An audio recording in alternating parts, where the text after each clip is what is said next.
Hello and welcome to the Ice Guys, brought to you by the Hockey Podcast Network. This is the show that takes you into the world of the National Hockey League. Every game, every day, from a sports betting perspective. With pro handicappers Alex B. Smith and veteran sports writer Jimmy Murphy. And now, here's your host, Ian Cameron. Welcome to the Ice Guys, presented by the Hockey Podcast Network. Friday, November 19th, Ian Cameron, Alex B. Smith, Jimmy, and Andrew momentarily ready to break down the Friday NHL card. Only 2 games today on the slate. We'll get to those in just a sec. First, a look back quickly at last night. The Leafs and Rangers. Leafs with a nice 2-1 win. Again, another great defensive game. Jack Campbell, terrific again. And the Leafs finding ways to win these close, lower-scoring games. They do it again last night. The Buffalo Sabres. They cannot build off the upset against Pittsburgh as they get pummeled by Calgary last night. 5-0 shutout win for the Flames. And speaking of teams not playing well, Montreal, the slide continues for them. I mean, I already know some Habs fans for me that have already waved the white flag essentially on the season, saying now just, give the young guys a chance, see what you've got in your organization, and let's just look toward next year. You're hearing that kind of chatter already around the Montreal Canadiens, and for good reason, because there just doesn't seem to be a light at the end of the tunnel right now. They get absolutely buried 6-0 by the Pittsburgh Penguins last night. Florida gets some redemption against New Jersey for getting thrashed by them a week ago in New Jersey. Florida bounces back. No Barkov, no problem. They beat New Jersey 4-1. Tampa with a rally to beat the Flyers 4-3 in a shootout. Blues down the Sharks 4-1. In that game last night. Minnesota, the offense comes to life. They crushed the Dallas Stars 7-2, 4-goal outburst in the third period. Columbus didn't make it easy on themselves, but they pull out a 5-4 shootout win over Arizona. Vegas with a 5-2 win against Detroit after losing to Carolina. And speaking of Carolina, they end Anaheim's 8-game win streak with a 2-1 victory over the Ducks. The Troy Terry point streak, though, lives on as he gets the only goal for Anaheim now, 16-game point streak for him. And just really, really fun team, Anaheim. The more you watch them, there's definitely some talent on that team, and liking the direction they're going in. And Edmonton, 2-1 over Winnipeg in a shootout. We didn't expect a low-scoring game like that, but it was still a very entertaining game. Great goaltending. Skinner was very good for Edmonton. Hellebuck for the Jets, and we had another Connor McDavid highlight reel goal added to the collection last night, added to the hit list, if you will. Just one of those typical coast-to-coast, end-to-end rush goals for McDavid. Goes through multiple players, including both blue liners for the Jets, and just rips it top corner, top cheese over Hellebuck to tie the game. Just another magnificent display of talent and skill from Connor McDavid to tie that game and give Edmonton a chance, at least, to win it in a shootout. Alex, what were some of your thoughts on what we saw last night? Yeah, well, we'll start with that game, and that was an interesting one for me. I made the note, and I mentioned it on the show yesterday about how if you play that $1.35 in that first period over for a half a unit, and then wait and see what's transpiring to try to get a better price adjusted in game. Well, one, hopefully you didn't go for that other half unit because nothing happened in that first period. In fact, we didn't have any scoring for pretty much the first 32, 33 minutes of that game. But I also mentioned Connor McDavid to score a goal at even money. Some people got as high as plus 125. So I was actually able to get some profit out of that game, thankfully. But the two things that really stuck out to me were Columbus, unfortunately, they did get the win, but they got it in a shootout. It was a 5-4 battle. Arizona came ready to play, and it looked like they, I guess, I don't know, maybe they watched this show and then heard us and kind of, just writing them off saying, oh, they're not going to get, 2 wins in a row. Well, they gave it all the effort they possibly could. And unfortunately, they said that game goes into overtime, goes into shootout, but they do eventually end up losing that game 5-4. Columbus giving up goals in bunches now. They've gone over 7 straight games. So that's something to keep an eye on for tomorrow when they play Vegas. And as you mentioned, Montreal, since Andrew comes in, unfortunately, we got to talk about the absolute destruction that they were faced with at the hands of the Pittsburgh Penguins. I jumped all over that first period over, got that. Didn't expect to see 3 in that first frame, but it was just all Penguins throughout that contest for a 6-0 rout. And so that's something I think that's something to keep an eye on for both teams. One, Pittsburgh's getting off the hot starts again. Might want to look at them as a team that can cash some first period overs now. And unfortunately, like I said, the Habs, it just kind of seems like this is just going to be one of those down years until they get the goaltending back. Until Carey Price comes back, it's still going to be kind of all hands on deck because Caden Primo, Sam Montembeau, those dudes are not the answer right now. Yeah, it's tough times for sure, and I was couldn't believe my eyes when I saw Pittsburgh make it 6-0 with 10 seconds to go. Good for over bettors, including me, in that game between the Penguins and the Canadians. You think it's going to die 5-0? Pittsburgh doesn't need another goal. Montreal's basically thrown in the towel, but then there you go, breakaway. Somehow the Canadians give up a breakaway with 10 seconds left in the game, and it goes in. And the game goes over the total. Pretty tough, though, I will say, if you had the under to lose in that kind of fashion with a sixth goal for Pittsburgh in the dying seconds of the third period. Andrew is with us now. Andrew, some thoughts from last night. Well, guys, and what's crazy is that the streak from the NHL playoffs for the Habs continues. Every game this year, they've scored 3 goals, they've won. How insane is that? Like, think about their record and think about how many goals they're giving up every game. And I don't care what anybody says. These guys, I don't care about how much money they make or whatever. We can all agree that confidence is a thing. If you score the first goal, sometimes, especially as a defensive team, well, I shouldn't even say a defensive team right now, but a low-scoring team like Montreal, when they get that first goal, they play a different brand of hockey. When they fall behind, they open up like a soccer team and then get exposed themselves to get scored on even more. It's why a lot of times in games, you see it scoreless throughout the first period and a half, and you jump on that live over 3.5 and it ends, 5 goals. One thing I want to remind people, though, and you guys can feel free to laugh at me for saying this, but this is my defense for the Canadians. People always say to me, and my friends included, you guys, all you have is price. All you are is price. All right, well, let's try and take the best player away from every single team, because that's what he is to the Canadians, is their best player. Not every team, their best player is their goaltender.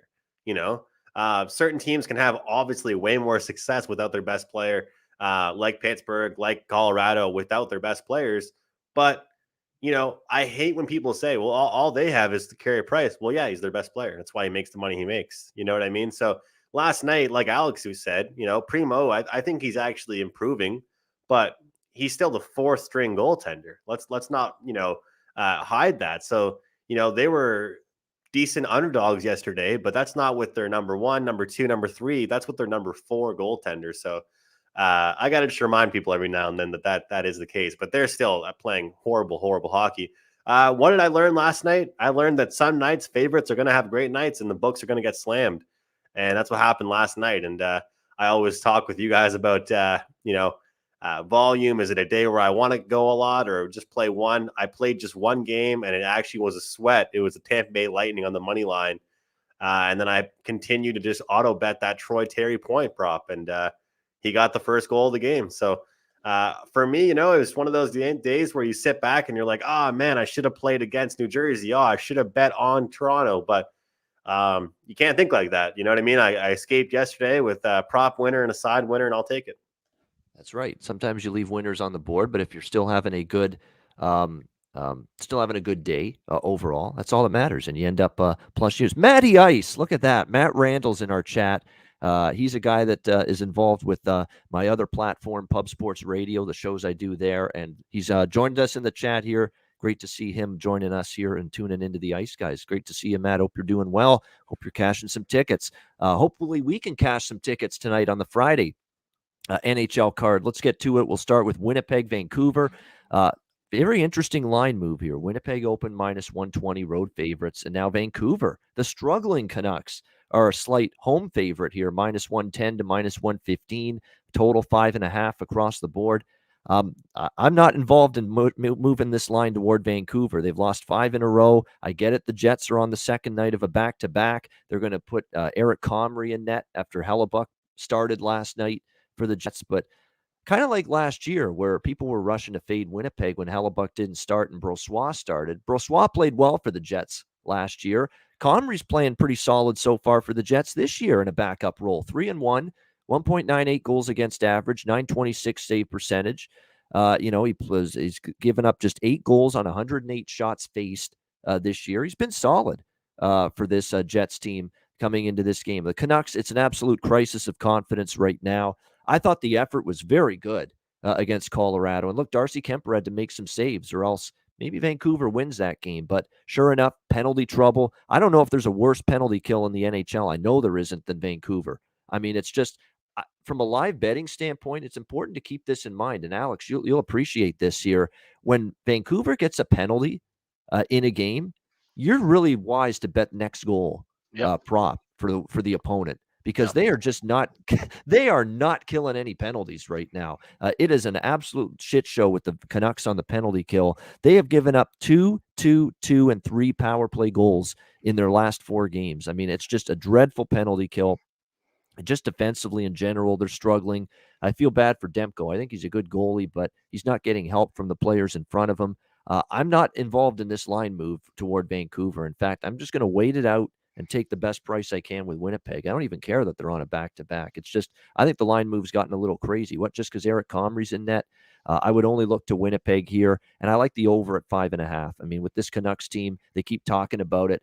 Got to shore up the defense, got to fix the penalty kill. And I still don't see any evidence of that the last few games. They've been saying it for like 2-3 games in a row, and we haven't seen them fix those issues. So Jets and over 5.5 would be the ways I would go with the side and the total in this game. Alex, your thoughts here, Jets Canucks? Yeah, I think the biggest reason we're seeing this line move toward Vancouver, one, Eric Comrie being in net. So like I said, teams are just kind of almost, or bettors rather, are almost auto fading this team when it's not Hellebuck starting in net. But also, if you look at Vancouver, this 2-game stretch, they've got Winnipeg tonight, and then on Sunday they play. It's Sunday or Monday, I think they play Chicago. If they don't get a win or at least a point in those next 2 games, I think Travis Green's probably going to get fired. Even their GM might get fired as well, because this is just an ugly downturn. This looked like, okay, fine, we got everything after last year with the shortened season and the COVID, that they could turn things around and be at least the middle of the pack team, a wild card contender. They don't look anything like that. They look like they could be a bottom feeder now in the Pacific. So they might just clean house and just kind of run with whatever they have the rest of the way. Elias Pettersson got that big paycheck. He's not doing anything. He said Thatcher Demko, his numbers, he's given up more goals than any other goalie in the NHL right now through 13 games, giving up 43 goals. Like you said, their penalty kill is an absolute disaster right now. So I'm not going to play this side or total, but I'm definitely, like you said, going to be looking for in-game spots. As soon as you see Vancouver get on that, on the penalty kill, look for Winnipeg to score a next goal. So that's something that I'm going to jump in on at least once tonight early in the game. It's a good strategy, because right now the first thing that comes to my mind, Alex, every time I see a Vancouver Canucks player go to the penalty box, here comes the next goal. It's coming. Here we go. Look out. Andrew, what do you think here, Winnipeg and Vancouver?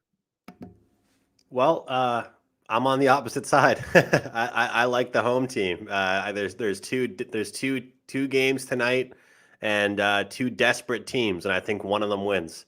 And it's not Seattle. That little spoiler alert. But I'm looking at Vancouver at home. I think that back-to-backs are overrated, especially early in the season. However, I'm looking at this movement, and I'm taking this team at a pick, and I look at Comrie. Sure, he's been well so far, but in a lot of typical backup roles. I think the coaching staff for Winnipeg has done a good job of setting him up. Let's take a look at the teams he's played, and how elite were those teams. Maybe one or two of them were competitive games, but he's had your typical backup games. And I think Vancouver, they have had a horrible PP and PK, and they definitely have one of those teams right now where, if you're an analytical player and handicapper, you're just lost for words. Your mind is in 1,000 places because you're thinking this team should be scoring more and saving more pucks. All the numbers say that this is a better type of thing, a better type of opportunity for them to be, a successful team this year. But they're just not putting the puck in the net. But I think in this game in particular, at home, they should catch Winnipeg. Winnipeg's been playing some decent hockey lately, but I'm not giving up on this team. I think that they have some talent. I still think that their goaltending can be better, and the defensemen have maybe jumped into the rush a little bit too much. But I think they can get it done. So, I'm not dissing Winnipeg by any means, guys. They've been playing some pretty good hockey. I just think it's a good bet on spot here, and I'm taking it. So, I think Winnipeg's got big bodies. They've got good defense, but this is, I always say that we have to adjust to what we're seeing and use the eye test. But in this game in particular, I'm going to stick with my thoughts I've had with Vancouver, and maybe I'm being stubborn, but I think they get it done here at home. Comment in the live chat. Isn't this a backup kind of game? It might be, But that's why I'm saying that I think that Comrie has only had those type of games so far. So everybody acting like he's been this stud so far as a backup, it hasn't really been against the outstanding teams by any means. Is kind of my point. Yeah, it's look, he's been solid so far, but you're right. The Canucks will be desperate. They'll be. I like their effort. Their effort the last few games has been there, but it's just execution and bad defense and just bad penalty kill as well. That's absolutely doomed them in these last few games. So we'll see if they can right that ship here tonight in this game.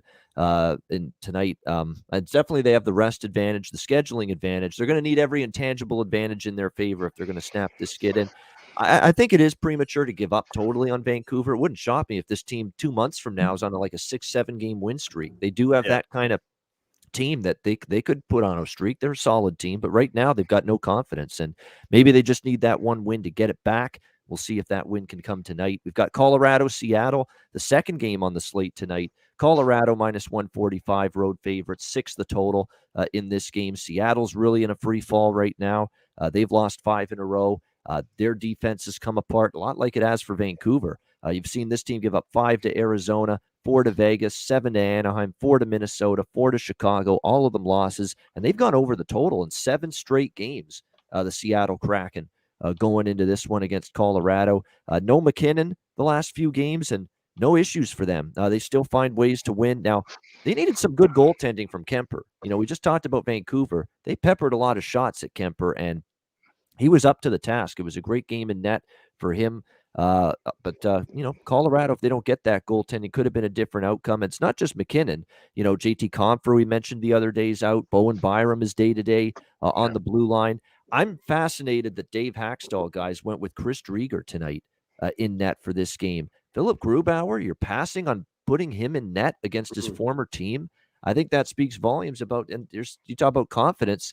Grubauer's lost some confidence in between the pipes for the Seattle Kraken the way he's played. He's been nowhere close to the standard and the level he played at last year. So I think they figured give him a rest, give him a break, let him, decompress, hit the reset button a bit, and we'll go with Chris Drieger tonight in this game. So it's kind of like the last game. Offensive, do you guys think? Do you guys think that's disrespectful? No. I think that's smart because this is a team that knows his tendencies, and the fact that he's playing like crap right now, they would expose him probably for 6 or 7 goals. Like I said, that's all they've been doing right now. So it's more of they said, you think he'd want to be. I'm sure he's disappointed. But he's got to understand the situation, and I'm sure they explained it. It's not just, oh, we don't want you playing because you're not playing well right now, but the fact that you aren't playing well and you're going to be facing your old team, all the more reason that you might have a bad game just because they know your tendencies and the tendencies he's showing right now against any team haven't been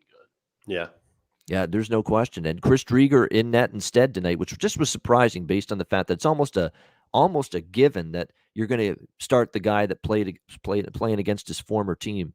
But that was not the case here with Seattle deciding to sit Grubauer, go with Drieger. And unfortunately for Drieger, his only body of work was one start against Vegas earlier this month. He gave up 4 goals on 23 shots. So there's some question marks about what Drieger's going to deliver in net tonight for the Kraken in this game. So my lean is over. I'm not betting the side in this one, although it's tough to get to the window with Seattle. But again, you're laying $1.45 with Colorado on the road. I could have taken Chicago at a plus price the other night, and that was a good price, good spot to go against Seattle. Now you got to lay a moderate price on the road with a Colorado team that, is still very much banged up. They've won in spite of it, but can they do it again's the question? So for that reason, I'm going to stay off the side, but I do like the over 6 a little bit. Alex, your thoughts here, Colorado, Seattle? Yeah, I'm already on this first period over. I lean with the full game over. I liked it more when I thought it was going to be Grubauer in net, but like I said, we haven't seen much from Drieger that one start either. So it's not the goal. It's not the goaltending. It's defensive breakdowns. They're a poor transition team, and that's something like I said, Chicago, for all the offensive ineptitude they've had at times, they're still a great transition team. Colorado, even missing key guys in the top 6, they're still a great transition team. So they're going to get chances. They're going to get quality looks and quality high danger chances in this game. So I would look to the over, but I like the first period over a bit more. We've seen both of these teams cashing in with that spot. Colorado, 6 of the last 10 have gone over the first period, and they're also Seattle, the team that's been giving up goals early as of late as well. So that's the one play I have here. If I look to the side, I would play Colorado regulation. I think that actually might be a favorable price. You can get that at even money or plus $1.05. I think the troubles are going to only continue to get worse for Seattle moving forward. Yeah, it's been a rough go. And unlike Vegas in their first year, Seattle is kind of playing like an expansion team right now in their first season in the Emerald City. Andrew, Colorado, Seattle. Yeah, I'm just not going to think twice about it. I don't think that this struggling team will bounce back or get it going against a team like Colorado. I like what Alex said there. This is a team that's proven they aren't just a 1 or 2 man team, which is what always impressed me about top tier teams. And I really do think that they can be a team that could have, Val Nichushkin score, Kadri score, even Logan O'Connor, guys down the lineup. And, I'm not, you guys might remember me saying this, might not, but I said at the start of the year when I started working with you guys again, that I think that Colorado's going to be an over team because their defensemen jump into the rush a lot. I don't know if you guys have noticed, but they've kind of stopped doing that a little bit more. Like if we watched the game tonight, check on when these guys carry the puck in, they retreat back to the blue line a lot fast. Maybe I could be just noticing things, and maybe it's just something I saw that maybe it's happening before.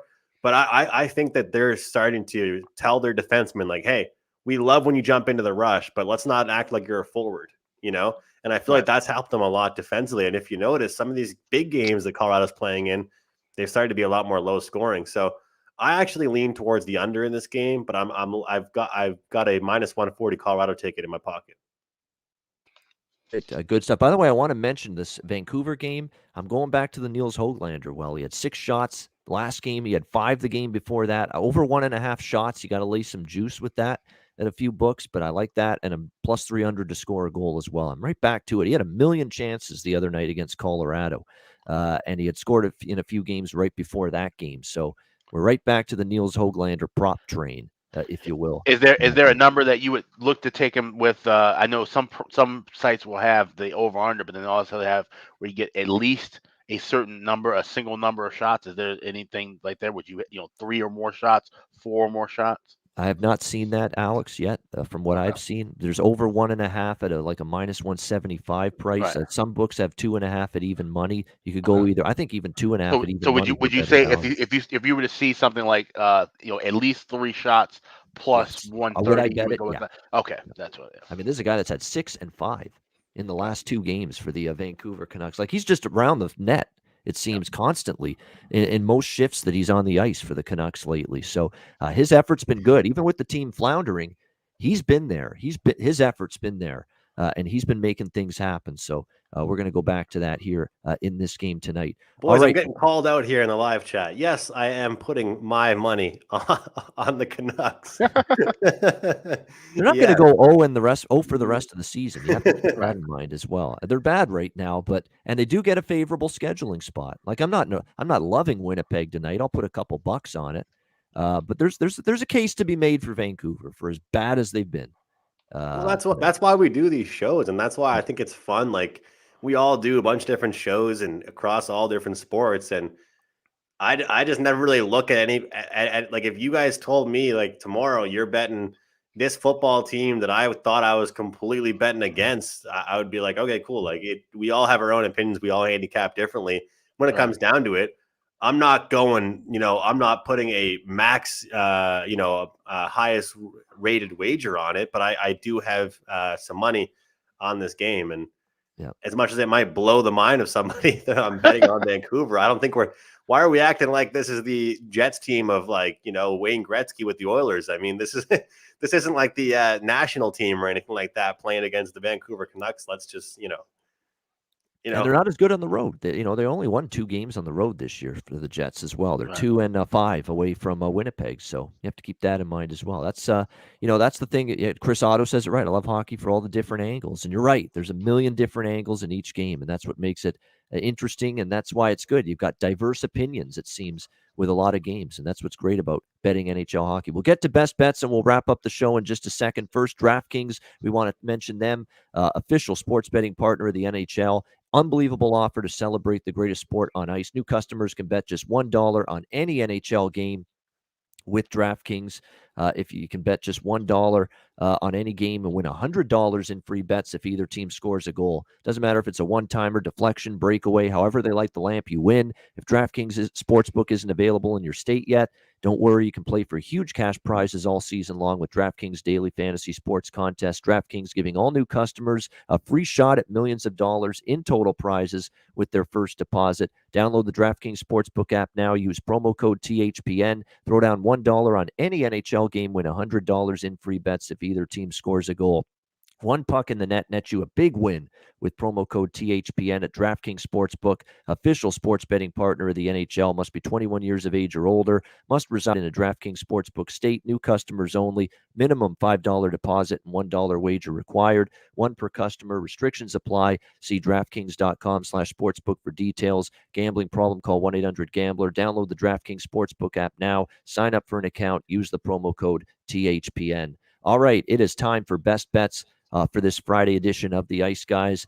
Alex, we'll start with you. What do you like for best bet? We'll head back to the Emerald City. We'll go with Colorado, Seattle, first period over, goal and a half, laying $1.30. I think we're going to see some scoring early and often in this contest. Even, like you said, it's not Grubauer, it's Drieger. He's definitely not a guy who's going to just be shutting down the wall. And it's Colorado, the great transition team. They're going to get plenty of open looks and chances against this Kraken club. So we'll go with the Kraken and the Avalanche, first period over, as my best bet. All right, Colorado, Seattle over 1.5 minus 130 first period. Best bet for Alex B. Smith. Andrew, best bet. I'm going to shake things up. Yesterday I had some connection issues, but it was going to be a prop day yesterday. Didn't get that out there, but it was going to be Troy Terry to get a point. Today, Mikko Rantanen over 3.5 shots at plus 120 here. I said that I think this is a deep Colorado team, and I love that about them. But Mikko's had some type of swag from him since Nate's been out of the lineup. So, I mean, even takes one power play, he might get 2 shots alone on that PP. So at a plus price, plus 120, Rantanen over 3.5 shots. All right, Mikko Rantanen, Colorado Avalanche over 3.5 shots on goal. Best bet for Andrew McInnis here on this Friday slate. Mine is going to be, I don't love it. I don't really love anything on the 2 games, but I give you a best bet. This is kind of the way I felt about Monday with just a couple of games where I lukewarm on Detroit. Hopefully this one works out better than that. But my best bet by default, we're going to go with Winnipeg, Vancouver over 5.5 minus 120. Again, you're talking 5.5 with a team that's really having a tough time keeping the puck out of their own net, the Canucks. At the same point in time, you got to expect Vancouver to really be aggressive early, get the lead, get on the board early against Eric Comrie, who's been good, but can he be good again against an urgent Vancouver team? We'll see. I think we can get over that number, especially with it being just 5.5. Jets, Canucks, over 5.5, my best bet for this Friday card. And that'll wrap up this edition of the show. A reminder, we're with you on the weekends here, 7 days a week, so we'll be with you tomorrow on Saturday, noon Eastern, for a massive Saturday card in the NHL, and we'll break it down right here on the Ice Guys. The Ice Guys is live on YouTube 7 days a week, Monday to Friday, 2 p.m. Eastern, Saturday and Sunday, noon Eastern. If you can't watch the show live, download the Ice Guys podcast in audio form on all major podcast platforms, Google Podcasts, Apple Podcasts, Spotify, Stitcher, and iHeartRadio. Download that podcast whenever you can't watch the show live. For Alex B. Smith and Andrew McInnis, I'm Ian Cameron. Have a great Friday. Enjoy the games and good luck. We'll see you again tomorrow on Saturday for another edition of the Ice Guys presented by the Hockey Podcast Network.